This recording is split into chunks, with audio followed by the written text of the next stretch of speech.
Okay. So let's come to this point. We have the first question. What is it that draws Derry towards Mr. Lamb in spite of himself?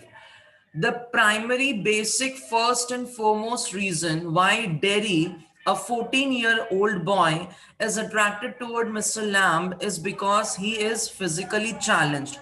They both are physically challenged. They both are disabled. They both cannot perform their daily activities in a well manner. So that is the primary reason. Now, secondary reason is that he has not met anyone so positive, so confident, so optimistic like Mr. Lamb. They both have physical pain, but the approach of life in Mr. Lamb's life is totally different, is totally opposite as compared to Derry. He likes to have company of other people. He likes to listen and share stories of other people. Mr. Lamb finds joy even in the little things of the nature. He thinks that bees do not hum, they sing. He does not consider the weeds as unwanted plants. He does not like curtains which are closed in his house. He has his garden gate and his door always open for outsiders because he loves the company of others. He loves interacting with others. He also encouraged, exactly, Mr. Lamb also encouraged him to not be bothered by anyone else. उसने Mr Lam ने एक तरह का enthusiasm, एक तरह का motivation, inspiration, encouragement install कर दिया, इंस्टिल कर दिया, इनकलकेट कर दिया डेरी के हार्ट में, and that is why now he is attracted towards Mr. Lamb. He wants to go and listen to Mr. Lamb speaking. He used to love whatever he used to say. और इस वजह से या boosting confidence, exactly confidence, optimism, positivity, encouragement, motivation, inspiration, ये सारी चीजें जो है वो मिस्टर लैम ने डेरी को इम्पार्ट किया, दिया, and that is why dairy was attracted. अब कौन कौन ऐसे स्टूडेंट्स हैं जो अपने आप ये आंसर लिख सकते हैं? How many of you students can write the answers on your own?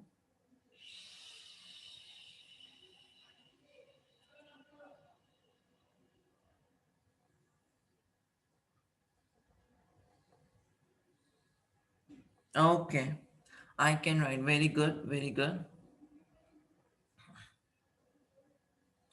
I mean to say to not very clear. क्या बोलना चाह रहे हैं महक आप? What do you want?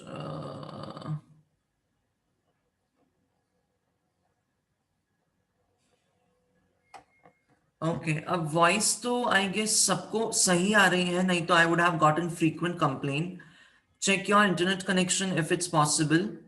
There might be a fault in that because my internet connection is working completely fine and no one else have complained about my voice right now. Now let's come on to the second question. Second question में क्या लिखा हुआ है? In which section of the play does Mr. Lamb display signs of loneliness and disappointment? What are the ways in which Mr. Lamb tries to overcome these feelings? क्या Mr Lam ने पूरे play में कहीं ना कहीं loneliness और disappointment के science show किए हैं क्या? पूरा नहीं बोल रहा हूं मैं. I am not talking about complete loneliness. वो हमेशा स्पिरिटेड रहते थे, पैशनेट रहते थे, कॉन्फिडेंट रहते थे, enthusiastic रहते थे, excited रहते थे. But somewhere in the middle section of the first scene, exactly Himanshu, very good. Middle section of the first scene में मिस्टर लैम ने बहुत सी ऐसी बातें कही जिनसे हमें पता चलता है कि he is a lonely guy. उन्होंने एक्सेप्ट किया कि yes he lives alone, और इस वजह से वो अपने गार्डन के गेट को ओपन करके रखते हैं. The gate is always open. They come and sit here in front of the fire in winter. Kids come for the apples and pears and for toffee. So of course he loves the company of outsiders, of strangers, of unknown people, and that is why he is talking about those people. और क्योंकि वो lonely है, इसलिए उसको दूसरे लोगों का सहारा लेना पड़ता है, दूसरे लोगों की कंपनी लेनी पड़ती है. If he was not lonely, if he had his own family, own relatives, own friends, own neighbors, तो फिर मिस्टर लैम को outsiders की जरूरत ही नहीं पड़ती. He also told the story about a person who locks himself in a room. Exactly. He told the story about a person who locks himself in a room, और वो जो painting है उसके ऊपर गिर जाती है उस पर्सन पर, and he dies. He passes away. So that was also a very interesting story.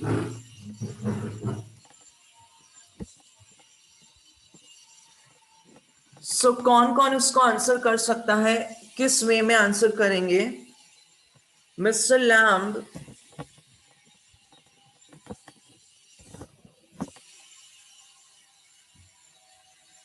Mr. Lamb displayed signs of loneliness and disappointment in the middle section of the first scene. And what happened that time? What happened that time? He expressed so many stories, so many anecdotes. Anecdotes की spelling मैं इसमें लिख रहा हूँ आपके इसमें. Anecdotes means क्या होते हैं? So many anecdotes. Anecdotes मतलब छोटी छोटी कहानियां, छोटे छोटे narrations. उसने एनेक्डोट्स शेयर किए that were clear signs of loneliness. अब वो अपनी लोनलीनेस को ओवरकम कैसे करते हैं, सॉल्व कैसे करते हैं? He used to sit in the sun, read book, and windows and gates were always open to feel connected to the environment. Exactly. उसके अलावा वो गार्डनिंग भी करते थे, वो क्रैब एप्पल्स को ग्रो करते थे, वो बच्चों के लिए जेली बनाते थे, वो वीड्स सॉरी हनी बीज को ग्रो करते थे, उनकी फार्मिंग करते थे, और इसमें उनका मन लगा रहता था. He was engaged, he was occupied, he was busy, he was engrossed in all these activities. तो क्या था? एक तो सन में बैठना, स्ट्रेंजर्स से बातें करना, बच्चों के लिए जेली और टॉफीज बनाना, कैंडीज बनाना, अपने कर्टन्स को हमेशा खुला रखना so that it does not shut out things in और आउट, और अपने गेट्स और विंडोज को हमेशा ओपन रखना so that he welcomes other people in his home. तो all these things he did for overcoming these feelings of loneliness and sadness, disappointment. तो इसमें भी आपको लगभग एक पेज जितना लिखना है. 75-80% आपका पेज कंप्लीट होना ही चाहिए. विस्टास में लिख के ले लो, आपका क्वेश्चन ही आता है 6 मार्क्स का. 6 marks is the highest marks in English literature in your paper. तो 6 मार्क्स जितने क्वेश्चन में कम से कम एक पेज लिखना बनता है. एक पेज में भी तो 75 to 100% लिखना पड़ेगा. So I hope this question is clear. If you have any doubt in these two questions, ask me right away. अभी पूछ लो मुझसे.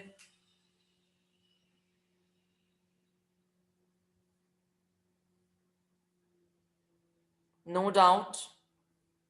Okay, very good. The actual pain or inconvenience caused by a physical impairment. Impairment मतलब क्या होता है? Re-explain. Re-explain which part, Mahak? Question के दो parts हैं. Major points of second again. Second question. Whole. Okay. Firstly, in which section? Section तो हमारा वही था, middle section of the first scene. उसमें he talks about being lonely or being alone as he has no family members, and he lives alone in the place. जब Danny mister Lamb को ये भी बोलता है कि यहाँ पे आप अकेले रहते हो, आप अगर सीढ़ियों पे चढ़ के नीचे गिर जाओगे, आप मर जाओगे, तो आपको उठाने वाला कोई नहीं रहेगा. Then Mr. Lamb agrees with him. He's like, that's a possibility. I can fall from the ladder, I can lose my balance, I can die, and no one would come to pick me up. That's a possibility. So these all are signs of loneliness and disappointment. अब उसको overcome कैसे करते थे? By keeping his spirits up. अपने आप को ऊंचा रख के, अपने पैशन को, अपने स्पिरिट्स को ऊंचा रख के. In this part, middle section of first scene to be written, ये भी लिखना है और जो अदर चीजें मैंने एक्सप्लेन की है वो भी लिखना है. Focus our attention on physical pain and mental anguish of the person suffering from physical pain with two characters. Mr. Lam. ये आप इंटरनेट से कॉपी कर रहे हो. I know this, Himanshu. When I started reading all these things, I used to also go to internet and listen to these things. But I guess internet से अच्छे हमारे खुद के answers हों तो बढ़िया है. We include some surrounding points. Exactly. Whatever I have explained you so far, you can write it down. Your sister is helping. See, your sister is not there to help you. I am there to help you.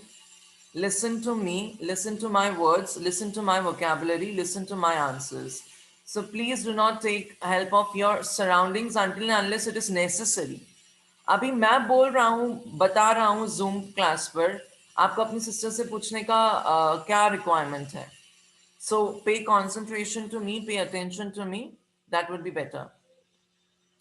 Now, what are the ways in which Mr. Lamb tries to overcome these feelings? These feelings में कौन सी feelings? Feelings of loneliness, feelings of disappointment. In feelings को Mr. Lamb कैसे overcome करते हैं? तो इसमें बहुत सारी चीजें एक्टिविटीज वो करते हैं. First of all, he reads a lot. वो पढ़ना पसंद करते हैं. वो सन में धूप में बैठते हैं और पढ़ाई करते हैं, बुक्स पढ़ते हैं जिनसे उनका मन लगा रहता है. Secondly, he has opened all his windows and gates for other people. उनके घर में आने से कोई रुकावट नहीं है. He is welcoming, he is inviting all other people to come to his house, to interact with him, to communicate with him, to talk to him, to share his stories, to listen to their stories. तो इतना सारा करने का यही मकसद है ताकि वो लोनली फील ना करें. Mr. Lamb is again preparing jellies and toffees and candies from the crab apples for the kids so that he can talk to those kids. तो इतनी सारी एक्टिविटीज वो कर रहा है so that he does not feel lonely and disappointed. I hope this is clear now, Mayank. Mahek.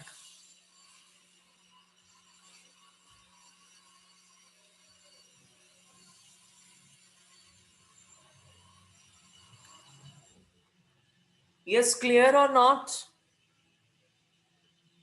No doubt. Okay. Let's move on. The actual pain or inconvenience caused by physical impairment is often much less than sense of alienation felt by the person with disabilities. अब इसका पहले मुझे मतलब कौन समझाएगा?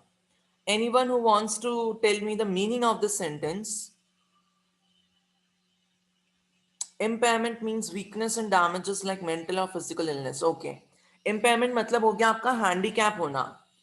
आप में किसी चीज की कमी है, आप पूरी तरह से सक्षम नहीं है, उसको हम बोल सकते हैं इम्पेयरमेंट. एग्जैक्टली जैसा चिराग ने बोला है, it means weakness and damages. तो इसमें क्या लिखा हुआ है कि हैंडीकैप पीपल जो है वो फिजिकली इम्पेयर्ड होते हैं, फिजिकली डिसेबल्ड होते हैं. उनके पास कोई ना कोई अंग जो है, ऑर्गन जो है वो मिसिंग होता है. That is why they are called handicap. उसके एब्सेंस में, किसके एब्सेंस में? उस ऑर्गन के, उस अंग के एब्सेंस में जो पेन होता है, फिजिकल पेन होता है, वो बहुत कम होता है in comparison to the sense of alienation. No, what is the alienation? Alienation, alienate कर देना मतलब किसी को अकेला छोड़ देना, किसी को अपनी कंपनी से दूर कर देना. That is alienation. Teasing pains more than actual pain due to disability. Exactly, Darshan. Alienation means feeling of being hostile and remaining alone as they do not like society. Alienation मतलब see, थोड़ा सा twist करेंगे meaning को. Alienation मतलब अपनी इच्छा से society से अलग होना नहीं होता है. एलियनेशन मतलब सोसाइटी आपको इस तरह से ट्रीट करती है कि आप अलग हो जाते हो सोसाइटी से.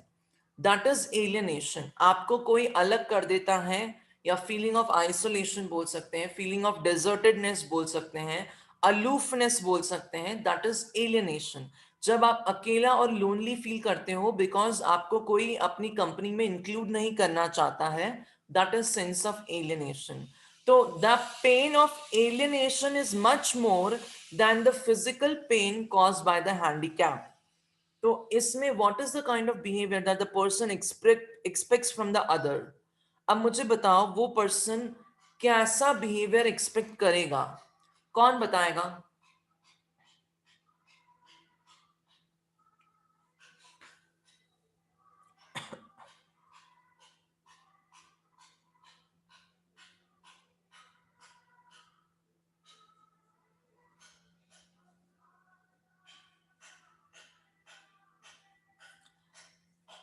हमारे क्या बोलते हैं,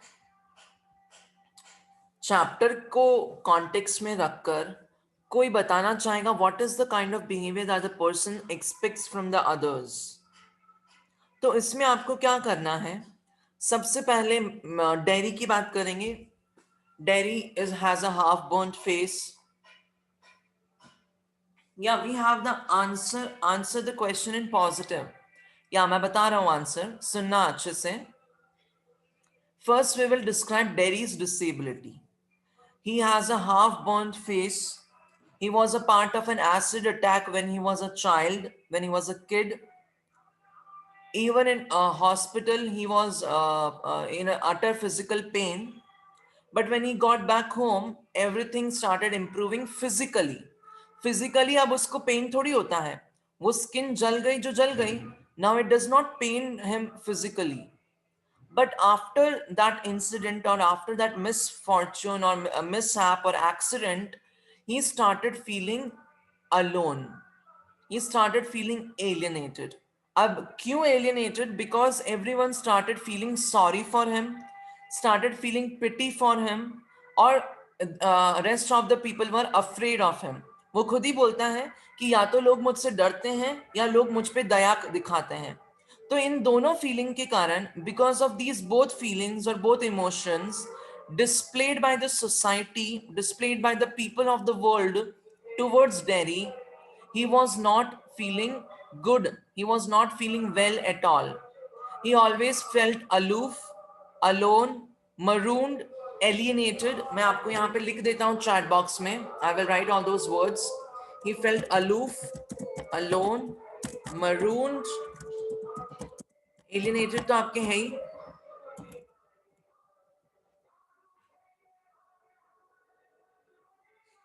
So ये सारी फीलिंग्स उसके मन में इसलिए परसिस्ट करती है because people were mean to him, people were rude to him, people used to feel sorry for him और they were afraid of his outer appearance. So what happened if people of the society were little kind towards him, little compassionate towards him, little sympathetic towards him, he might have grown to be a different person. But since people have decided to alienate him, इस वजह से उसके मन में insecurities हैं, inferiority complex है, and that is not a good thing as a growth. The other person told him to leave with them who is like him. या exactly लोगों ने बोला भी कि भाई तुम्हें उन लोगों के साथ रहना चाहिए जो एसिड अटैक के सर्वाइवर्स हैं, जिनका आधा जला हुआ फेस है या जिनका कुछ ना कुछ फिजिकली डिसेबलमेंट है, उनके साथ में आपको रहना चाहिए. So that kind of behaviour actually hurts और damages the sentiments of the handicap people. फिर आपको सेकंड मिस्टर लैम का बताना है कि mister Lamb lost his leg in a war. Now he was wearing a tin leg. और बाकी जब वेट वेदर होता था, जब बादल निकलते थे, तब उसका पाँव जो है वो थोड़ा बहुत हर्ट करता था. तो his leg used to hurt a little now and then in times of wet weather. जब भी वेट वेदर आता है, हमारे दादाजी दादी जी भी बोलते हैं कि आज तो बादल है मौसम में, तो हमारे जॉइंट्स में पेन हो रहा है, हमारे रिब्स में पेन हो रहा है. So in the same way mister Lamb also used to experience those little pains. But other than that, people used to tease him for absence of his leg. They used to call him the Lamy Lamb. The kids used to make fun of him or mock him or joke about his leg. And here Mr. Lamb is having a different approach than Derry. Of course, he is not getting those comments, those judgments get to him. affect him, impact him, encourage him. So, so we include this line also that this encourages the feeling of revenge in Derry. Yeah, we can write it. We can write it. But here we are actually the question is what is the kind of behavior? तो हम किस तरह के expectations रखते हैं उनसे, किस तरह से हम डिसेबल्ड पीपल उन लोगों से एक्सपेक्ट करते हैं कि ऐसा होना चाहिए. तो mister dairy was of a different personality, of a different approach. उन्होंने एक्सपेक्ट करना ही छोड़ दिया. He started befriending them. He started enjoying the company of other people. He started making conversation with strangers, with unknown, unfamiliar people, and he spent his life enjoying every day, enjoying all the little things, all the jovial things in his life. He was living his life to the fullest. देखो last line हमने कल पढ़ा था, क्या line था कल last? Wait, let me move. या ये था डेरी बिगिंस टू वीप. इसका मतलब यही था व्हाट हैपेंस. डेरी अभी तक किसी के लिए इतना कंपैशनेट, इतना अफेक्शन फील नहीं करता था. He was always aloof of these people. He was always alienated by these people and all the emotions and feelings. ऐसा लगता था कि उसने अपने मन को पत्थर जैसा बना दिया है. एक stone hearted person, cold hearted person dairy हो गया था. But when he saw Mr. Lamb lying there as a dead body, his entire persona changed, his entire feelings changed, and what he started to feel some sort of emotion, he started to feel some sort of emotion, sensation, sentiments, feelings inside his heart. और वो रोना signify करता है कि now he is a changed person. Mister Lamb की जो बातें थी वो उसको अफेक्ट कर गई है, इम्पैक्ट कर गई है, उसको मॉडिफाई, उसको क्या बोलते हैं, ट्रांसफॉर्म करके चली गई है. That is why he is weeping, he is crying now, he is mourning the loss of mister lamb.